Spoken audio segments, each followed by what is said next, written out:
first note is reasons I love him personally, and the very simple, abrupt answer is that he kept me alive.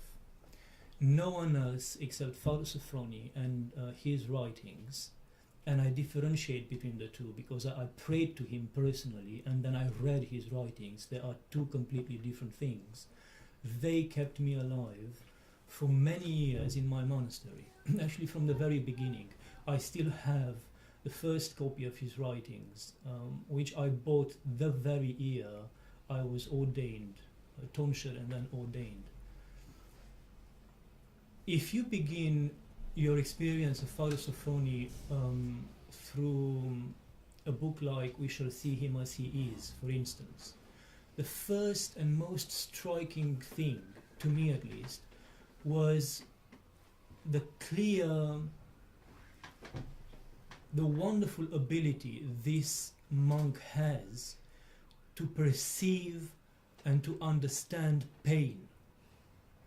He does talk about all the things we've discussed in the first part of this lecture, but really he is useful in a practical way for people like myself who are very easily drawn towards depression, or a way of shying away from everything, and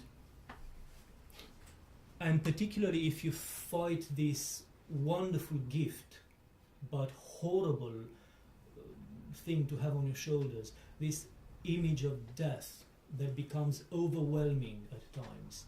I have met no one who writes so clearly and somehow from the inside about these things. Absolutely no one. Absolutely no one.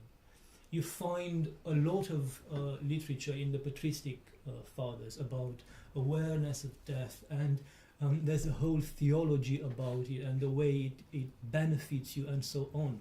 But maybe because they wrote, I don't know, I'm just venturing explanations now, I don't know why, but they all felt detached from the experience of it. Father Sophrony writes from within it, as if he's living it there on the page with you, and that gives his writing a certain, again, energy or vibe that is immensely helpful. So if you've got this temptation of falling into depression, or an overwhelming, sometimes crushing awareness of the uselessness and emptiness of everything, if death sometimes crushes you, Father Sophrony is your best friend. If you haven't discovered him, do, because he's there and he is a gift from God to you. That's the number one reason. The second reason I love Father Sophrony is his permanent, not rebellion, he's like a permanent teenager in his approach to life. Nothing is permanent here. There's a sense of openness to everything and anything and everyone, which is very rare to encounter in serious, experienced monastic elders. He is always open to embrace somebody else's experiences. He doesn't come up with any type of recipe for anything. Everything is personal, everything is unique.